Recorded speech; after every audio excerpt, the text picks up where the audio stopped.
कामयाबी। एक गुरु अपने शिष्य के अत्यधिक विकास से बहुत ही खुश थे। उन्हें लगा कि अब शिष्य का मार्गदर्शन करने की कोई जरूरत नहीं है।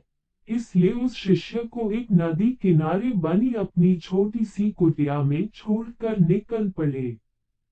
रोजाना सुबह स्नान के बाद शिष्य शेर की खाल से बने अपने कपड़े को सुखाने के लिए टांग दिया देता था। यही एकमात्र वस्तु थी जो उसके पास थी। एक दिन चूहों ने उस शेर की खाल को कुतर डाला। यह देखकर शिष्य बहुत ही उदास हो गया।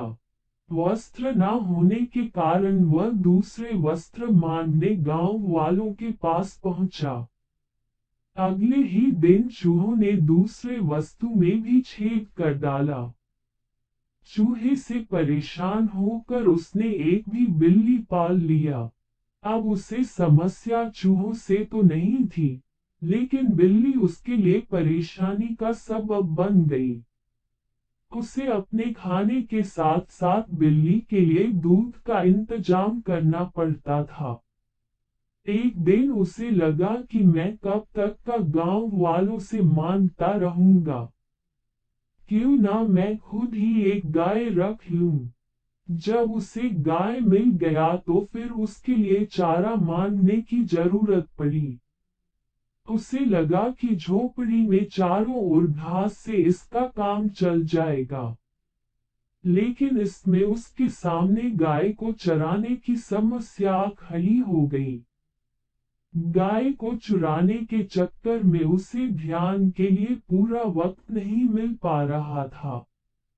इसलिए इस काम के लिए उसने आदमी रख लिया। अब सवाल आया कि काम करने पर निगरानी की। इसके लिए उस शिष्य ने एक महिला से शादी कर ली, जो इसके इन सारे कामों को निगरानी करती और उसके काम में हाथ बटाती।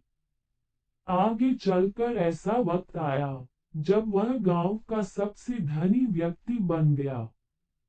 कई सालों के बाद अचानक एक दिन गुरुजी उस गांव में पहुंचे।